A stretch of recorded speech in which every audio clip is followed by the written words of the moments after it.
मेरी माँ मेरे पापा के कमरे में सोना नहीं चाहती थी। जिस दिन माँ पापा के कमरे में सोती उस दिन सुबह कमरे से रोते हुए निकलती। एक दिन माँ गहरी नींद में मेरे साथ सोई हुई थी। तभी मैं माँ का कपड़ा पहन घूंघट में पापा के कमरे में ये पता करने गई कि आखिर पापा माँ के साथ करते क्या हैं। क्यों उनके कमरे से निकलते ही माँ की आंखों से आंसू रहते हैं। फिर जो पापा ने माँ समझकर मेरे साथ किया, आपका भी रोंगटे खड़े हो जाएंगे। मेरी आंखें खुली तो मैंने माँ को सिसकते हुए देखा। वो मेरे बिस्तर के पास बैठकर बुरी तरह से रो रही थी। अपनी माँ के ये हाल देखकर मुझे बड़ी तकलीफ होती, पर मैं चाहकर भी ये सब उनसे पूछ नहीं सकती थी। अक्सर ही माँ के साथ ऐसा होता था। एक दिन परेशान होकर मैंने उनसे पूछा भी था कि आखिर पापा के कमरे से निकलने के बाद वो इतना रोती क्यों हैं। मेरे सवाल पर माँ ने कोई भी जवाब दिए बगैर मुझे डांट दिया था। माँ जब भी पापा के कमरे से निकलती है तो उनका हुलिया बहुत अजीब सा रहता। उनके बिखरे हुए बाल और सिलवट्टे लगे कपड़े का अजीब सा दास्तां सुना रहे होते। यह सिलसिला कुछ अरसे पहले ही शुरू हुआ था और जैसे जैसे मैं बड़ी होती जा रही थी, मेरे लिए यह सब बहुत अजीब था। मैं यह सब सोचकर भी बहुत परेशान हो जाती कि आखिर मेरा बाप मेरी माँ के साथ रात भर करता क्या है। इस सवाल ने मुझे बेचैन करके रख दिया था। अब मैं 15 से 16 साल की हो गई थी और अब बहुत सी बातें समझने लगी थी। मुझे मेरे माँ और बाप को देखकर यह समझ में नहीं आता कि माँ जब कमरे से निकलती तो रो रही होती और पापा जब कमरे से निकलते तो उनके चेहरे पर अलग सी खुशी होती। मैं 10वीं क्लास में पढ़ती थी। जब मैं स्कूल जाती तो सारा वक्त मेरे दिमाग में बस अपने माँ और पापा की बातें चलती रहती है। मैंने किसी भी सुबह पापा को परेशान या बेचैन होते नहीं देखा था। वो हमेशा कमरे से खुशी खुशी निकलते, जबकि माँ को देखकर लगता था कि किसी भी पल उन्हें कुछ हो जाएगा। अक्सर नाश्ता बनाते हुए मैं माँ को कपकपाते हुए देखती। मेरा दिल चाहता था कि मैं माँ से पूछूं कि पापा रात को उनके साथ ऐसा क्या करते हैं जो उनका इतना बुरा हाल हो जाता है, पर पापा के नाम से ही मेरी माँ के चेहरे पर खौफ नज़र आता। माँ पापा के कमरे में सोने से कतराती, बल्कि वो मेरे साथ ही सोना चाहती है। कभी कभी ज़बरदस्ती पापा माँ को अपने कमरे में ले जाते। माँ उन्हें मना करने की बहुत कोशिश करती, पर पापा उनकी एक न सुनते। अपनी माँ की हालत देखकर मेरा दिल चाहता कि मैं ऐसा क्या करूं कि माँ को पापा के कमरे में नहीं जाना पड़े, लेकिन मैं चाहकर भी ऐसा नहीं कर सकती थी, क्योंकि पापा मेरे सामने तो माँ के साथ बहुत प्यार से पेश आते। अपने घर के इस माहौल की वजह से मैं अपने एग्ज़ाम में फेल हो गई। मैं पढ़ने में बहुत अच्छी थी, पर मेरी फेल होने की वजह से मेरी दोस्त मुझसे पूछने लगी कि ऐसा क्या बात है कि तुम दिन रात होती रहती हो और नतीजा तुम्हें सामने है कि तुम फेल हो गई। ना चाहते हुए भी मैंने अपनी सहेली को अपनी माँ और पापा की सारी बातें बता दी। तुम्हारे पापा कहीं अंग्रेजी फिल्में तो नहीं देखते? मेरी सहेली ने अचानक यह सवाल किया। उसके इस सवाल से मैं हक्का बक्का उसे देखती रह गई थी। इस सवाल का भला क्या मकसद था? मैं अजीब सी नज़रों से उसे देखती रह गई। मेरी सहेली ने तुरंत इस बात को बदल दिया, पर मेरे दिमाग के सुई उसके बाद पर अटक गई कि आखिर मेरी सहेली नीलू ने यह सवाल क्यों पूछा। मैं अपने घर वापस आई तो हमारे दूर के एक रिश्तेदार हमारे घर पर आए हुए थे। उनका नाम उदय था। वो मेरी माँ के जान पहचान थे। उदय अंकल अक्सर ही हमारे घर आया करते थे। कुछ दिन पहले मेरे घर में सब कुछ ठीक था, या शायद मैं ही छोटी थी। मुझे इन बातों की समझ नहीं थी, लेकिन कुछ दिन पहले से अच्छी तरह मुझे अपनी माँ की हालत समझ में आने लगी थी। मैं जान गई थी कि मेरा बाप अच्छा आदमी नहीं है, वो मेरी माँ की तकलीफ की वजह है, और इसी बात से अपने आप के लिए मेरे दिल में नफरत पैदा हो गई थी। उदय अंकल से माँ का बहुत पटता था। वो माँ से मिलने अक्सर आया करते थे, लेकिन यह बात मेरे पापा को नहीं पता थी कि उदय अंकल हमारे घर आया करते हैं। उदय अंकल मुझे बहुत अच्छे लगते थे, क्योंकि जब वो घर आते तो मैं उनसे बात करके खुश हो जाया करती थी। उनके आने से मेरे घर में थोड़ी तो खुशियाँ आती। एक रात मैंने माँ और अपना बिस्तर लगाया और माँ के साथ आंखें बंद करके लेट गई। थोड़ी देर में पापा कमरे में आए। पापा ने माँ को अपने हाथ से चलने को कहा तो माँ ने दबे दबे लफ्जों में इनकार कर दिया। मैं आंखें बंद करके लेटी हुई थी। मैं सुनना चाहती थी कि पापा माँ से क्या कहते हैं। चल ना संध्या, मैं तुझे बिल्कुल तंग नहीं करूँगा। तुझे नहीं जाना, मुझे नहीं जाना तुम्हारे साथ। तुम हमेशा ऐसे ही कहते हो और अब तुम्हें सोचना चाहिए कि हमारे जवान बेटी है वो अब सवाल करने लगी है, लेकिन तुम्हें इस बात से कोई फर्क नहीं पड़ता। माँ ने धीमे लफ्जों में पापा को जवाब दिया, पर पापा ने माँ की एक न सुनी और उनका हाथ पकड़कर अपने कमरे में ले गए। यह सब देखकर मुझे अजीब सी घबराहट होने लगी कि आखिर माँ पापा के साथ करते क्या हैं। नीलू की अंग्रेजी फिल्म वाली बात भी मेरे दिमाग में आकर अटक गई थी। मुझे नींद नहीं आ रही थी। मैं पानी पीने किचन की तरफ गई तो देखा माँ पापा के कमरे से निकली। उनके निकलते ही मैं गहरी निगाहों पर डाली तो उनके बाल बिखरे हुए थे और कपड़े फटे हुए थे। माँ मुझे देखते ही घबरा गई और मुझसे पूछने लगी, इतनी रात को तुम यहाँ पर क्या कर रहे हो? मैंने कहा, माँ मैं पानी पीने आई थी। वो मेरे साथ सोने के लिए कमरे में आई। मैं सोने के लिए आंखें बंद कर ली, पर मुझे अपनी माँ की सिसकियाँ सुनाई दे रही थी। मेरा दिल चाहता था कि मैं उठकर अपनी माँ को तसल्ली देते हुए और मन में आए हुए तमाम सवालों को पूछूं, लेकिन मैं अपनी जगह खामोश थी। मुझे कुछ समझ में नहीं आ रहा था कि मेरे घर में ये सब हो क्या रहा है। सुबह जब सोकर उठी तो अपने पापा को देखकर मुझे नफरत हो रही थी। उनके सामने नाश्ता रखा और स्कूल चली गई। सारा दिन स्कूल में ही मेरा दिमाग माँ के फटे हुए कपड़े पर था। स्कूल से लापर वापसी पर मुझे रास्ते में उदय अंकल मिल गए। मुझे देखते हैं उन्होंने मुझे अपनी गाड़ी में बिठा लिया। मैं बिना सोचे समझे उनकी गाड़ी में बैठ गई। उदय अंकल ने मुझे गौर से देखा और मुझसे पूछने लगे कि तुम कुछ परेशान नज़र आ रही हो। आखिर बताओ क्या बात है? तुम इतनी परेशान क्यों हो? तुम इतनी खोई खोई सी क्यों हो? मैं इस कदर जज्बाती हो गई थी कि उदय अंकल को सारी बात बता दी। मेरी बात सुनकर उदय अंकल कहने लगे, अगर तुम्हारी माँ को इतनी तकलीफ है तो अपनी माँ को अपने जालिम बाप से आज़ाद क्यों नहीं करवा देती?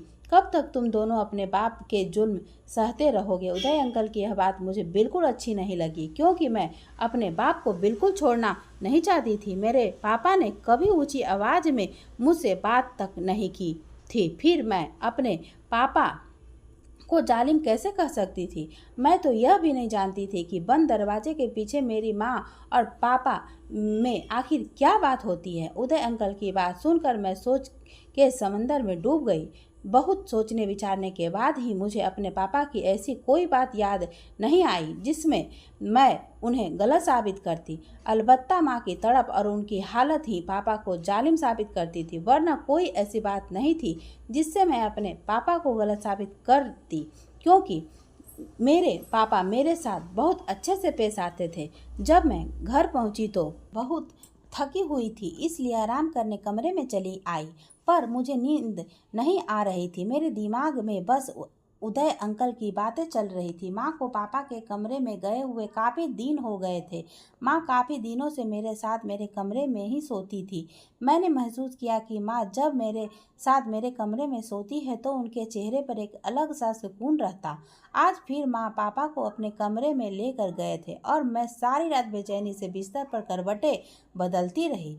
माँ सुबह जब पापा के कमरे से निकलती तो उन्हें ठीक तरह से चला भी नहीं जा रहा था और वो एक पैर जमीन पर घसीटते हुए बड़ी मुश्किल से चल रही थी। उन्हें देखकर मैं घबरा गई थी। उनकी यह हालत देखकर अचानक मैं पूछ पड़ी, तुम्हारे गांव में क्या हुआ है? वो कहने लगी, छोटी छोटी बातों पर ध्यान मत दिया करो और दिल लगाकर पढ़ाई करो। अगर इस बात की भी तुम फेल हो गई तो तुम्हारे पापा उसका जिम्मेदार मुझे ही ठहराएंगे। यह सब कहते हुए माँ की आंखों से टप टप आंसू गिरने लगे। मैं चाह कर भी अपनी माँ के लिए कुछ कर नहीं सकती थी। खैर, सुबह जब मैं नाश्ता लेकर पापा के पास गई तो वो मेरी पढ़ाई के बारे में पूछने लगे। पापा के लहजे में इतना सहज था कि मैं उनकी दोगली तबीयत पर हैरान थी। पापा किसी तरह सख्त और जालिम नजर नहीं आते थे, बल्कि माँ की हालत ही पापा के जालिम होने के दास्तां सुनाती थी। पापा को नाश्ता देने के बाद मैं स्कूल चली गई। स्कूल में पढ़ाई करते वक्त टीचर हमें समझा रहे थे कि कभी भी पूरा सच जाने बगैर कोई फैसला नहीं करना चाहिए। आधा सच बहुत खतरनाक होता है, जो इंसान को बर्बाद करके रख देता है। टीचर की बात ने मेरे दिमाग की एक और खिड़की खोल दी थी। मैंने सोच लिया था कि अब मैं पापा का पूरा सच जान के रहूंगी और फिर अपनी माँ को लेकर पापा की जिंदगी से बहुत दूर चली जाऊंगी। मैं लगभग अपनी माँ की तरह ही दिखती थी। मैं उम्र में 15-16 साल की थी, पर बिल्कुल अपनी माँ की तरह दिखती थी। अगली रात मैंने माँ को नींद की दवाई देकर अपने कमरे में सुला दिया और खुद माँ के कपड़े पहनकर पापा के कमरे में चली गई। पापा के कमरे की लाइट बंद थी, बस एक छोटी सी डिम लाइट जल रही थी। पापा अंधेरे की वजह से मुझे माँ समझ बैठे। मेरे खुशनसीबी है संध्या, तू आज खुद चलकर मेरे कमरे तक आई है। पापा बहुत खुश थे। कहते हुए मेरे करीब आए और मुझे बाजू से पकड़कर अपने बराबर में बिठा लिया। पापा के बराबर में बैठते ही मेरे रोंगटे खड़े हो गए। मैं नहीं जानती थी कि आगे मेरे साथ क्या होने वाला है, पर आज मैं पूरा सच जानना चाहती थी। पापा कहने लगे, संध्या, जब तुम मेरे साथ रहती हो तो मुझे बहुत सुकून मिलता है। तुम सारा दिन काम करके थक जाती हो, चलो अब सुकून से मेरे साथ सो जाओ। मैं तुझे अपने करीब पाकर बहुत सुकून महसूस करता हूँ। पापा को अंधेरे की वजह से मेरा चेहरा नजर नहीं आ रहा था। वो खुद ही अपने तकिए के पास मुझे लेटा दिए और मेरे करीब आकर मुझसे कहने लगे, संध्या बेटी जवान हो रही है। ये कहकर तुम मेरे से इस कदर दूर रह गई है कि मुझे जबरदस्ती तुझे अपने कमरे में बुलाना पड़ता है। मेरा भी तो तुझ पर कुछ हक है। मैं मानता हूँ कि हमारी बेटी अब जवान हो गई है, पर वह इतनी नासमझ भी नहीं है कि उसे हमारे रिश्ते के बारे में पता ना हो कि माँ बाप एक कमरे में साथ रहते हैं। फिर उन्होंने कहा कि मुझे अपनी बेटी की बहुत फिक्र है। अपनी आमदनी का कुछ हिसाब मैं धीरे धीरे करके जमा कर रहा हूँ ताकि धूमधाम से हम उसकी शादी कर सके। उसके बाद पापा ने जो कुछ भी कहा वो सुनकर मेरे तो होश उड़ गए। उन्होंने कहा, संध्या, मैं जानता हूँ कि उदय मेरी गैर मौजूदगी में हमारे घर आता है, पर संध्या, मैं बता दूँ कि वो शख्स बिल्कुल ठीक नहीं है और ना ही उसकी नीयत अच्छी है। पहले ही एक दफ़ा वो तुम्हें बर्बाद करने की कोशिश कर चुका है और अब तो हमारे घर हमारे जवान बेटी भी है। इसलिए तुम्हें इस शख्स से दूरी बरतनी चाहिए, क्योंकि वो कभी भी कुछ भी गलत कर सकता है। पापा को अभी तक पता नहीं चल पाया था कि मैं माँ नहीं बल्कि संध्या उनकी बेटी हूँ। पापा आहिस्ता आहिस्ता मेरे बालों में हाथ फेरते हुए कब सो गए पता ही नहीं चला। काफ़ी देर तक सांस रोके हुए मैं पापा के पास लेटी रही। जब पापा गहरी नींद में सो गए तो मैं खामोशी से उठकर कमरे से बाहर निकल आई। पापा ने कुछ भी ऐसा नहीं किया था जिसे मैं उन्हें गलत साबित कर सकूं। अलबत्ता उदय अंकल और माँ को लेकर मेरे दिल में बहुत से सवाल जन्म ले चुके थे। अगले सुबह मैंने देखा पापा बहुत खुश थे, जिस तरह वो माँ के साथ रात गुजारने पर खुश होते थे। मैं खामोशी से पापा की तरफ देख रही थी, पर पापा के रवैये में कोई भी बदलाव नजर नहीं आ रहा था। मैं स्कूल चली गई और स्कूल से वापस लौटी तो उदय अंकल की गाड़ी मेरे दरवाजे पर खड़ी थी। उनकी गाड़ी देखकर आज मैं चोरों की तरह दबे पांव घर के अंदर घुसी थी। माँ और उदय अंकल कमरे में एक साथ बैठकर बातें कर रहे थे और उन्हें मेरी मौजूदगी का बिल्कुल एहसास नहीं था। जो कुछ मैंने अपने कानों से सुना उसे सुनकर मेरे होश उड़ गए। मैं सोच भी नहीं सकती थी कि वह सच जिसे जानने के लिए मैं बेताब थी वह इस कदर भयानक होगा। माँ उदय अंकल से कह रही थी कि मैं अपनी बेटी के मन में उसके बाप के खिलाफ पूरी तरह नफरत का बीज बो दिया है और अब वह दिन दूर नहीं जब मेरी बेटी कुछ ही दिनों में अपने बाप के खिलाफ खड़ी हो जाएगी। मैंने अपनी बेटी के मन में यह बात बहुत अच्छी तरीके से बिठा दिया है कि उसका बाप मुझ पर जुल्म करता है। एक दिन तो मैंने खुद ही अपने कपड़े फाड़ दिए ताकि मेरी बेटी को लगे कि उसका बाप किस कदर मेरे ऊपर जुल्म करता है। मैं चाहती हूँ कि जब मैं उस बूढ़े को अपनी जिंदगी से निकालूं तो मेरी बेटी मेरी ढाल बनकर खड़ी हो जाए। मेरी बेटी जब खुद मेरी बेगुनाही और अपने बाप के जुल्म की दास्तान लोगों को सुनाएगी तो लोग उस बूढ़े को ही गलत समझेंगे और मैं अपनी बेटी को साथ लेकर तुम्हारी जिंदगी में हमेशा हमेशा के लिए शामिल हो जाऊंगी। उदय, मैं चाहती हूँ कि मेरी बेटी को यह बात किसी भी तरीके से ना पता चले कि उसका बाप जालिम नहीं बल्कि हम उसे जालिम साबित करना चाहते हैं। उदय मेरी बेटी ही है जो हम दोनों को एक करवा सकती है। माँ ने उदय अंकल को यकीन दिलाते हुए कहा कि सब कुछ वैसा ही होगा जैसा हम दोनों ने सोच रखा है। वो दोनों यह सब कहते हुए ठहाक हंस पड़े और मेरे कदमों तले से जमीन निकल गई कि मेरी माँ सिर्फ मुझे ही नहीं बल्कि मेरे बाप को भी पूरी तरीके से धोखा दे रही थी। वो मेरे पापा के साथ रहकर एक गैर मर्द के साथ रहना चाहती थी। यह सब जानने के बाद मुझे पापा की उस रात वाली बात याद आ गई कि उदय ने पहले भी हमारे घर को बर्बाद करने की कोशिश की थी। मैं बहुत कुछ समझ चुकी थी, इसलिए कमरे के अंदर दाखिल हो गई। माँ और उदय अंकल मुझे देखते ही घबरा उठे हुए। मैंने सवालिया नज़रों से माँ की तरफ देखा और पूछने लगी कि आखिर मेरे पापा में कमी ही क्या थी कि आप इस आदमी के साथ मिलकर उन्हें धोखा दे रही हैं। माँ को एहसास हो गया था कि मैं उन दोनों की सारी बातें सुन ली है, इसलिए वो अपने मन की बात कहने लगी कि शादी से पहले वो उदय अंकल से प्यार करती थी और उन्हीं से शादी करना चाहती थी, पर उस वक्त उदय अंकल ने माँ से शादी करने को इनकार कर दिया और अपना करियर बनाने विदेश चले गए और माँ की शादी जबरदस्ती पापा से करवा दी गई। मेरे पापा बहुत अच्छे इंसान थे, पर माँ उन्हें किसी तरह झेल रही थी क्योंकि मेरे पापा मेरी माँ को पसंद नहीं थे। माँ की शादी के बाद दोबारा उदय अंकल मेरी माँ की जिंदगी में आ गए, पर यह बात पड़ोस वालों से मेरे पापा को पता चल गई। इतना सब कुछ होने के बाद भी पापा ने मेरी माँ को अपना लिया। कुछ दिन बाद उदय अंकल फिर से विदेश चले गए, पर विदेश में उनका ठिकाना नहीं लगा तो फिर से इंडिया आ गए और मेरी माँ की जिंदगी में शामिल हो गए।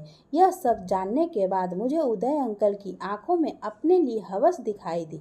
मैं समझ गई थी कि अब वो माँ के लिए नहीं बल्कि मेरे लिए मेरी माँ की जिंदगी में आए हैं और अपनी हवस पूरी करने के बाद वो मुझे और मेरी माँ को छोड़ देंगे। इससे मैंने साफ साफ माँ से कह दिया कि अगर आपको उदय अंकल के साथ जाना है तो आप हंसी खुशी जा सकती हैं। अपनी तरफ से मैं आपको आज़ाद करती हूँ, पर मैं अपने भोले भाले बाप को छोड़कर कहीं नहीं जाऊँगी। ये सब जानने के बाद मैं भगवान का शुक्रगुजार थी, क्योंकि अगर मेरे सामने ये सारा सच नहीं आता तो शायद मैं कोई गलत फैसला कर बैठती। मेरे मुंह से ये सब सुनने के बाद माँ उदय अंकल के साथ जाने के लिए राजी थी, पर उदय अंकल को जब लगा कि मैं उनके हाथों नहीं आने वाली हूँ तो वो कोई ना कोई बहाना बनाकर फिर एक बार मेरी माँ को छोड़कर गए। माँ को जब यह बात पता चली कि उदय अंकल उनके लिए नहीं बल्कि मेरी वजह से मेरे घर के चक्कर काट रहे थे तो बहुत वो शर्मिंदा थी। शाम को जब पापा घर आए तो माँ उनके साथ बहुत अच्छे से पेश आई। माँ का यह बर्ताव देखकर पापा भी बहुत खुश थे। वाकई में मेरे पापा मेरी माँ से बहुत प्यार करते थे। इतने सालों बाद माँ को अपनी गलती का एहसास हुआ और उन्होंने पापा को दिल से अपना लिया। कभी कभी हम प्यार में ऐसा धोखा खाते हैं कि किसी को मुंह दिखाने के काबिल नहीं बचते। तो दोस्तों, ये कहानी आपको कैसी लगी कमेंट करके ज़रूर बताएं। धन्यवाद दोस्तों।